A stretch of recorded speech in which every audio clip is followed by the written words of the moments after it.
مجلس کے پیسے میں اپنے اوپر حرام سمجھتا ہوں. ہاں. اور نذرانہ ہدیہ تو انبیاء کرام کو دیا گیا, ٹھیک ہے, ائمہ اہل بیت کو دیا گیا, اور آج علماء کو فقہا کو ہدیے دیے جاتے ہیں. لیکن آپ کہہ رہے ہیں میں اپنے اوپر حرام سمجھتا ہوں. لیکن فکس کرنا, طے کرنا کہ یہ لوں گا اور یہ نہیں لوں گا اور یہ فرمائش اور یہ ڈیمانڈ ہو گئی, یہ غلط بات ہے. میں آپ کے توسط سے ہاتھ جوڑ کے تمام واعظین, ناصحین, خطباء, ذاکرین سے گزارش کروں گا کہ اپنی روحانیت میں, اپنی معنویت میں, اپنے تقوی میں, اپنے اللہ پہ توکل میں, آخرت اور قبر میں اجر و ثواب میں کمی نہ لے کر آئیں یہیں پر معاملات کو طے کر کے. کچھ چھوڑ دیجئے قبر کے لیے بھی, آخرت کے لیے بھی. تو میں تو ہرگز میں آپ کے چینل کے توسط سے اعلان بھی کر رہا ہوں کہ کوئی ڈھونڈ کے لائیے کہ جس سے میں نے کہا ہو. اب کہا جاتا ہے کہ یہ تھوڑی کہیں گے, ان کا سیکٹری کہتا ہے. تو میں ہاں یہ تو بھائی وہ سیکٹری کون ہے جس نے آج تک آپ سے بات کی ہے؟ میں شدید ناراض ہوتا ہوں اگر کوئی یہ بھی بتا دیتا ہے کہ مولانا یہ پسند کرتے ہیں, یہ کھائیں گے, ان کے کمرے میں 2 دن آپ کے یہاں رکیں گے, ان کے روم میں یہ چیزیں ہونی چاہیے. میں کہتا ہوں کیوں بتا رہے ہو ایسا؟ میں جاؤں گا وہاں دیکھوں گا, اگر نہیں ہوئی تو میں خود ہی کہہ دوں گا کہ یہ چیز بڑھا دیجیے, اور وہ دیکھوں گا یہ کر بھی سکتا ہے. بیچارہ غریب آدمی. حدیث مبارکہ میں اور سنت رسالت مآب صلی اللہ علیہ وآلہ وسلم میں تو یہ ہے کہ اگر دسترخوان پہ کوئی نمک نہیں لے کر آیا ہو تو اسے نمک نہیں مانگو, کیونکہ کیا معلوم وہ نمک لائے اور اسے کسی مشکل کا سامنا کرنا پڑ جائے کہ گھر میں نمک نہیں تھا, وہ جا رہا ہے نمک لینے کے لیے, واہ, اور شاید پڑوسی اسے ادھار لینا پڑ رہا اسے نمک لانے کے لیے. مطلب جو دسترخوان میں چیز نہ ہو اس کا مطالبہ نہیں کرو, اس کا مطالبہ نہ دیا ہے وہی کھا لو. اچھا, جب یہاں تک ہمیں اسلام کہہ رہا ہے تو ہم یہ خواہشیں کریں کہ یہ دے دو اور وہ دے دو, یہ ہونا چاہیے, میں رات کو یہ کھاتا ہوں, میں دن میں یہ کرتا ہوں, اور میرا لائٹ کمرے میں اسی ایسا ہونا, یہ کیا باتیں ہیں؟ تو میں سمجھتا ہوں کہ یہ بہت واضح ہے, اور میں آپ سے عرض کروں کہ ہم اس سوچ کے ساتھ آگے بڑھ رہے ہیں. ویسے ہی لوگ ہم سے بہت محبت کرتے ہیں, ہم پہ قربان ہوئے جا رہے ہیں, ہمیں تول رہے ہوتے ہیں اپنی دنیاوی نعمتوں میں. تو پھر خسارت دنیا والآخرہ نہیں ہے کہ آپ کو بغیر کچھ سوچے ہوئے آپ کے تصور سے زیادہ اللہ آپ کو کسی کے ذریعے دے رہا ہو جی, اور آپ پھر مطالبہ کر لیں. اچھا علامہ صاحب, یہ آج کل ہماری عوام بڑی تپی ہوئی ہے بلا وجہ. کسی کو گاڑی میں بھی یوں دیکھو تو وہ یوں آگے سے دیکھنے لگ جاتا ہے, اور ہارن بجانا, صبر ختم ہو گیا ہے, ٹریفک کی پاسداری نہیں کر رہی, یہ میجورٹی جو دکھتا ہے روڈوں پہ. یہ کیا آپ اس پہ کیا سوشل کوئی میسج دیں گے, کیا کیا جائے؟ ہم دیکھیں میسج تو میں کیا دوں گا, ہماری عجیب عوام کیا ہجوم ہے, کیا ہے, قوم ہے یا بہت عظیم قوم ہے, ہم کیا ہیں؟ نہیں, اگر ہم میسج بھی دے دیں گے نا اثر نہیں ہوگا. اس کی وجہ یہ ہے کہ یہ کام ہے ریاست کا, حکومت کا, صحیح, یہ کام ہے اداروں کا. جب ادارے ہی یہ کام نہ کر رہے ہوں تو عوام کیوں کرے گی؟ جن ممالک میں ان پر عمل ہوتا ہے وہاں ادارے عمل کروا رہے ہوتے ہیں. بے شک, تو اداروں کو عمل کروانا ہوگا, معاملات خود ٹھیک ہو جائیں گے. ٹریفک کے مسائل ہیں, روڈ سینس کے مسائل ہیں, سوشل مسائل ہیں, سماجی مسائل ہیں. یہ حکومتیں, ادارے, ہر کام کا ادارہ بنا ہوا ہے, ان ساری چیزوں کے ادارے بنے ہوئے. تو وہ بس گھر بیٹھ جائیں, عوام کرے خود ہی کام.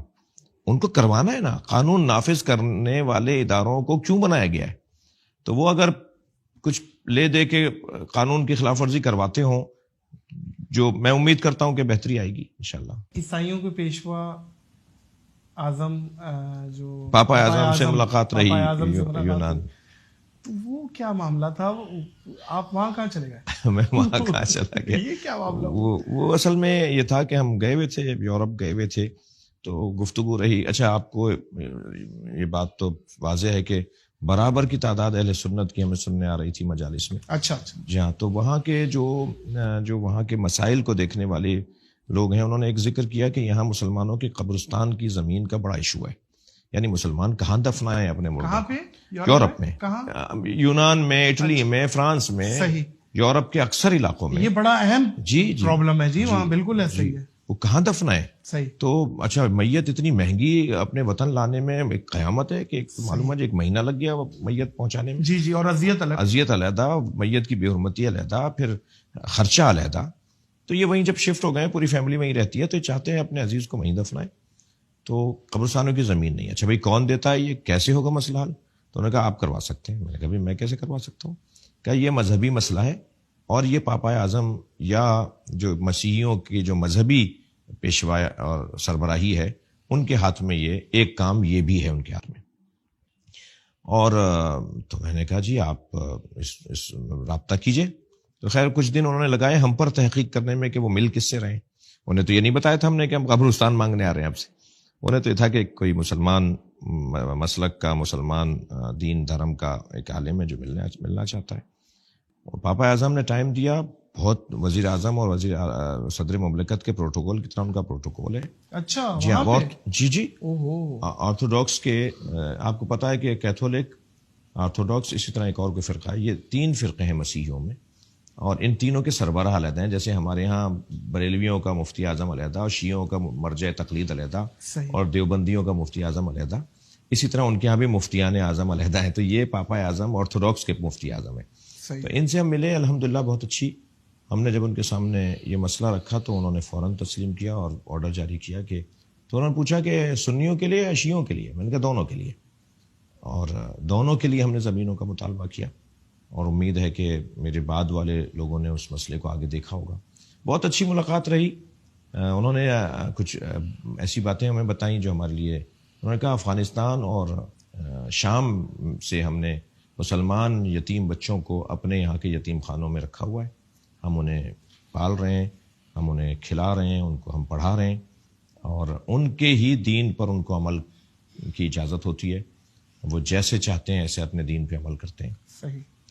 اور پھر انہوں نے مجھ سے پوچھا کہ آپ مسلمانوں کا عبادت کا طریقہ کیا ہے، پھر مسلمانوں میں کتنے فرقے ہیں، آپ فرقوں کے درمیان کیسے ہم آہنگی کو ایجاد کرتے ہیں، کیونکہ سب مسلمان ہیں مگر فیکلٹیاں ہیں، شعبے ہیں، سوچیں ہیں.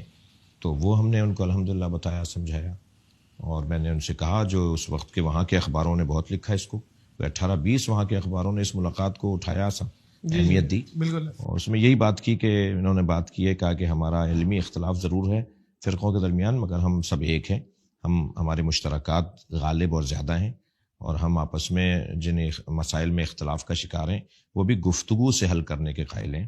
ہم اختلاف تناؤ تک لے جائیں اس کے ہم قائل نہیں. بہت مناسب گفتگو رہی. مگر میں آپ کو بتا کر یہ کچھ عرصے پہلے بہت، جیسے آپ کو بھی پتہ ہے، وہاں کے مسلمانوں پر اس کا بہت اچھا اثر پڑا اور پاکستان کے مسیحیوں کے لیے ایک اچھا پیغام گیا.